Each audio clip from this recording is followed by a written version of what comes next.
Bom dia, meus irmãos. Bom dia a você que nos acompanha pela internet também. Era o nosso plano oferecer um bolo aos irmãos, mas não deu certo. E agradeço o carinho dos irmãos, as bênçãos do Senhor sobre nossas vidas. Quarentinha, irmãos. Parece? A carcaça ainda está boa. Está precisando de uma funilaria, mas Deus tem sido bom. E a maioria deles vividos na presença do Senhor, e sou grato a Deus por isso. Nesta manhã, pregaremos uma mensagem baseada em Salmos, capítulo 73. Peço a você que abra sua Bíblia e coloque-se em pé para essa leitura. Salmo 73, versículos 11 a 17. Salmo que há pouco tempo estive refletindo nele, e o Senhor mais uma vez falou ao meu coração, e nesta manhã transmito aquilo que Deus me deu. Diz assim a palavra do Senhor, versículos 11 até o 17 do Salmo 73. E eles dizem: como o sabe Deus? Há conhecimento no Altíssimo? Eis que estes são ímpios e prosperam no mundo, aumentam em riquezas. Na verdade, que em vão tenho purificado o meu coração e lavei as minhas mãos na inocência, pois todo dia tenho sido afligido e castigado cada manhã. Se eu dissesse, falarei assim, eis que ofenderia a geração de teus filhos. Quando pensava entender isto, foi para mim muito doloroso, até que entrei no santuário de Deus, e então entendi o fim deles. Amém. Oremos. Pai, obrigado por essa manhã, tua casa com portas abertas, e também o Senhor com os olhos e ouvidos atentos ao clamor do teu povo. E a nossa oração é que mais uma vez o Senhor fale com o teu povo, através da tua palavra e através desta mensagem. É a nossa oração, meu Deus, em nome do Senhor Jesus. Amém. Podemos sentar? Quando parece que Deus não se importa. Algumas perguntas já são antigas, mas costumam a repetir-se ou serem repetidas. Porque Deus parece se esconder? Porque Deus não se manifesta visivelmente? Ou porque Deus não parece se incomodar com a injustiça e permite que os injustos prosperem naquilo que fazem? É o que alguns chamam do famoso problema do mal no mundo. Há um livro muito famoso, um best-seller entre os cristãos, escrito por Philip Yancey, Decepcionados com Deus. Ele relaciona 3 perguntas que as pessoas não ousam fazer, ou se fazem, são poucos os que ousam tentar responder. Uma delas é: Deus é injusto? A outra é: Deus está calado? Deus está escondido? E outras perguntas surgem. Se há um Deus, por que Ele não faz alguma coisa? Se existe Deus, se há um Deus, por que Ele não tira o vírus do mundo? Por que Ele não acaba com a fome na África? Ou até mesmo com a fome aqui no Brasil? Por que Deus não impede ou impediu que o ônibus caísse com pessoas dentro? Será que Deus não se importa? Parece que Deus não se importa diante das tragédias que estão acontecendo nos nossos dias e no mundo. Parece. E estas são perguntas, como disse, antigas, que o mundo faz. Só que não somente o mundo. Algumas vezes, até os que creem, são instigados a refletirem a respeito do assunto. E às vezes, até os que creem começam a levantar dúvidas, questionamentos. Será que Deus não está vendo? Será que Deus não se importa? Será que Ele não se incomoda com a maldade no mundo, ou com a forma com que aqueles que são honestos são perseguidos, são fustigados? Talvez não seja esses os seus questionamentos, ou nem de você que está nos acompanhando, Mas foi assim com Asaf, neste Salmo capítulo 73. Ele que era um levita, estudiosos dizem que ele era um cantor, alguém que lidava com música na época de Davi, e refletindo a respeito desses assuntos, ele ficou muito incomodado com a prosperidade dos maus, com a prosperidade dos ímpios, e de certa forma parecia que Deus não se importava com isso. Parecia. E algumas vezes nós também somos tentados a pensar assim: Deus não está vendo, Deus não está agindo, Deus está escondido, Deus não está falando. E se isso de alguma forma ou em algum momento acontecer com você, eu aconselho humildemente que você leia mais uma vez o Salmo 73, porque ele nos traz lições preciosas quando a nossa fé é provada, quando a nossa fé quase escorrega, ou quase escorregamos, diante de questionamentos como esses. Então, quando esses pensamentos nos revisitarem, leia este salmo. E quando parecer que Deus não se importa, reflita a respeito dele. E pense nessa meditação que compartilho com os irmãos nessa manhã. Porque, em primeiro lugar, quando parecer que Deus não se importa, reveja a sua referência. Para quem ou em que direção você está olhando? Nós sabemos que nós devemos olhar para Cristo, e é maravilhoso olhar para Cristo, é maravilhoso olhar para Cristo junto com outros que olham para Cristo. Mas de vez em quando nós somos tentados a desviarmos o olhar para a casa do vizinho. E a gente percebe que a casa do vizinho, ou na casa do vizinho, a grama parece estar mais verde, a casa está mais decorada nessa época do Natal, e a gente fica um pouco incomodado porque a nossa grama não parece crescer. E a gente olha um pouco mais adiante, o outro, os filhos dele, eles parecem tão resolvidos, tão bem orientados. E o pior é que eles nem temem a Deus, eles até blasfemam de Deus. No Facebook as fotos são tão bonitas. E a gente pensa, tem alguma coisa errada. A conta não fecha, tem tanta injustiça. E parece que não adianta ser honesto, parece que não adianta não pegar atalhos, parece que não adianta lavar as mãos na inocência. Não sei se esse em algum momento foi o seu pensamento, mas foi o pensamento de Asaf.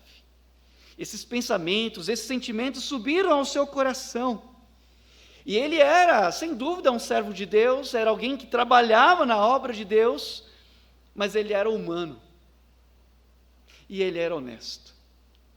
E ao refletir a respeito dessas coisas, e ao escrever esse salmo, no versículo 3 ele diz: eu tinha inveja.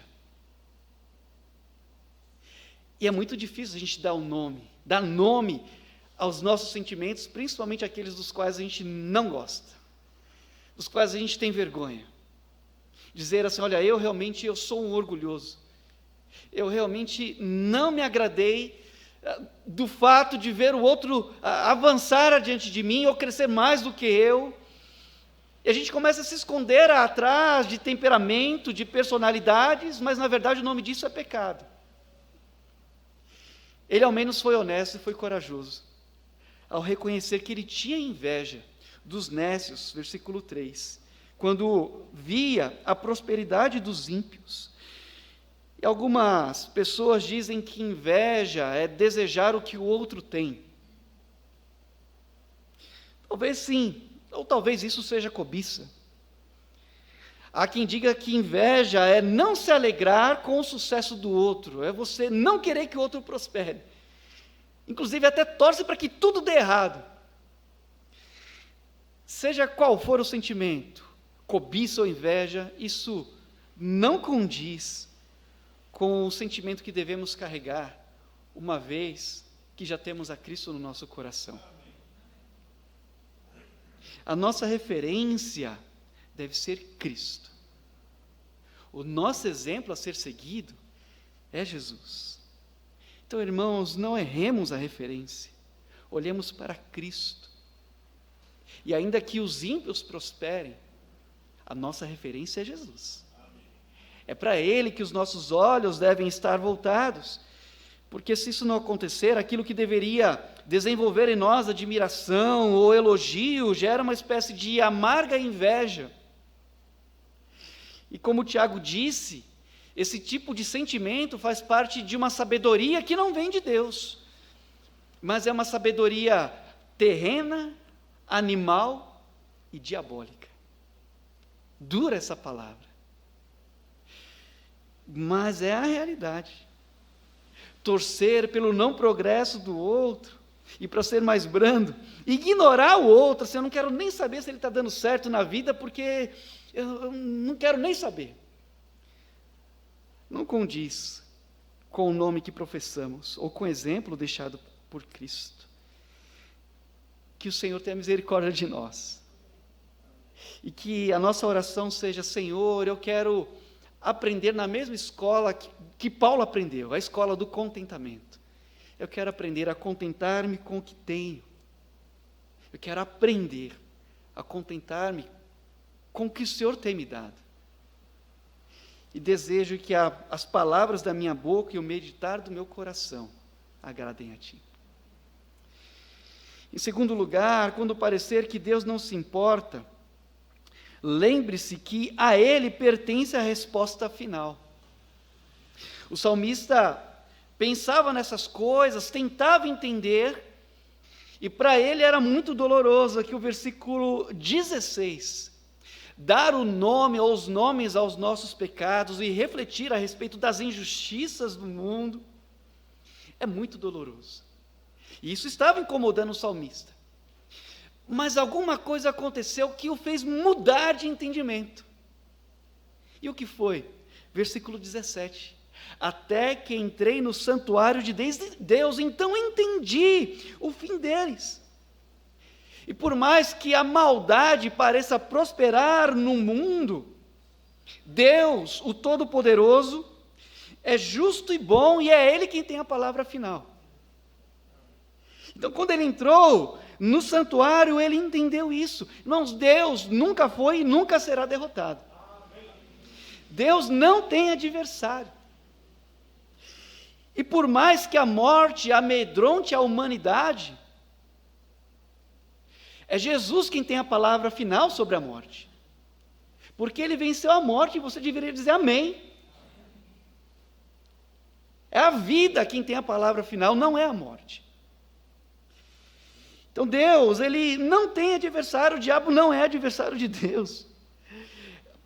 Pedro, diz que o diabo é o nosso adversário, 1 de Pedro, capítulo 5, versículo 18, que anda ao derredor, bramando como leão, buscando a quem possa tragar, mas contra Deus ele não pode, ninguém pode. E quando o salmista entrou no santuário e teve esse entendimento que sim, os injustos prosperam, mas o fim deles não será bom.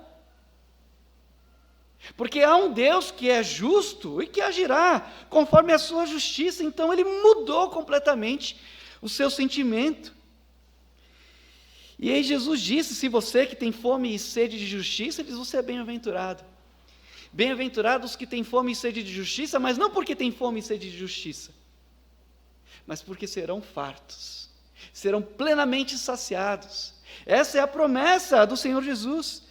E para que o Senhor seja justo ou seja bom, Ele não depende da nossa fé, Ele é justo e bom. Entretanto, crer em sua justiça e crer em sua bondade é fundamental para a nossa sobrevivência e sobrevivência da nossa esperança. Davi, escrevendo no Salmos 27, versículo 13, ele disse: pereceria sem dúvida, se não cresse que veria a bondade do Senhor na terra dos viventes. Pereceria sem dúvida se não cresse. Que veria a bondade do Senhor na terra dos viventes. Então, crer que você provará, e tem provado da bondade do Senhor, é uma questão de sobrevivência, de esperança. E Deus tem sido bom, irmãos. Mesmo quando a gente não vê, mesmo quando a gente não percebe, creia que a bondade de Deus te persegue todos os dias, como o salmista diz no capítulo 23, no versículo 6, dizendo que todos os dias a bondade e a misericórdia do Senhor o seguem, e nos segue também. Talvez você tenha lidado com sentimentos que você nunca experimentou antes. Talvez você tenha enfrentado dificuldades na sua casa que você nunca viu antes. Talvez a sua esposa, seu esposo está agindo de uma forma que você nunca experimentou antes, os seus filhos. E você está assustado com tudo isso. Mas creia, a bondade e a misericórdia do Senhor estão te acompanhando. Deus está com você. E se de alguma forma você não tem percebido que a bondade do Senhor está te acompanhando, ore. Ore como o próprio Davi orou, em Salmos 31, versículo 16, ele pediu para que o Senhor fizesse resplandecer sobre ele o seu rosto. Essa é uma expressão tão bonita, que inclusive Deus deu ordem a Arão, para que quando abençoasse o povo, dissesse isso, que o Senhor te abençoe e te guarde, e que o Senhor sobre ti levante o rosto, que Ele faça resplandecer sobre ti a luz do seu rosto. E o que isso significa? Significa, Senhor, por favor, que o Senhor me faça perceber a tua bondade. Senhor, mostre a tua bondade para conosco, mostra a tua bondade para comigo, faça-me perceber que o Senhor está nos acompanhando. Então você poderia orar assim: Senhor, levante o rosto sobre mim, me ajude a perceber a tua bondade e a sua misericórdia me seguindo, porque tu tens sido bom, e a ti pertence a palavra final. E por último, quando parecer que Deus não se importa, creia que Ele tem prometido uma herança, que aliás, Ele mesmo é a própria herança. E quando o salmista percebeu isso, ele então entendeu: eu sou riquíssimo. Olha só que o versículo 25 nós não lemos, mas acompanhe comigo. A quem tenho eu no céu senão a ti, e na terra não há quem eu deseje além de ti. Versículo 28, mas para mim bom é aproximar-me de Deus. Pus a minha confiança no Senhor Deus para anunciar todas as suas obras. Não perceberemos o quão ricos somos enquanto Deus não for tudo o que temos. O salmista não apenas colocou Deus em primeiro lugar, ou tratou Deus como prioridade, mas ele começou a tratar Deus como tudo que ele tem, como sua riqueza. Então o Senhor não deve ser apenas, ou estar apenas em primeiro lugar, mas Ele deve ser tudo o que temos. Isso nos faz lembrar de Paulo, quando disse que o viver é Cristo e morrer é ganho. Então, tanto aqui como na eternidade, tanto aqui como além, o meu tesouro é o Senhor. O nosso tesouro é o Senhor. Então, há bênçãos que nos são dadas, mas às vezes a gente não reconhece como bênção. Até reclamamos. Que lição preciosa quando Deus chegou para Abraão, talvez no momento de abatimento do seu servo. Gênesis capítulo 15, versículo 1, diz: Abrão, naquela época ainda chamado Abrão, não temas, eu sou o teu escudo, teu grandíssimo galardão. Ou então, se estivéssemos no lugar de Arão, no capítulo 18 de Números, no versículo 20, quando Deus diz assim a Arão: Arão, você não terá parte na herança, e você não terá parte entre a terra dos filhos de Israel, porque eu serei a tua herança. Talvez algum materialista, algum avarento diria assim: não, Senhor, a minha parte eu quero em dinheiro, a minha parte eu quero terra.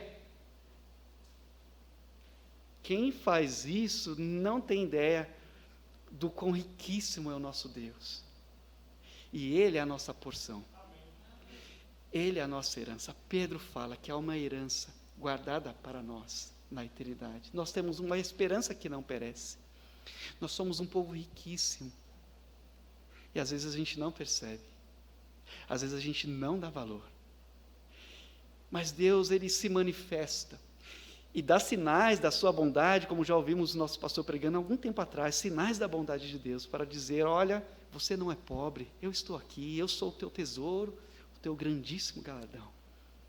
Não pense que você é pobre, você é mais do que rico. Eu estou com você aqui. Não olhe as circunstâncias, não olhe para os ímpios, olhe para mim. Entre no meu santuário e volte os seus olhos para mim, porque você tem muito, muito mais do que possa imaginar.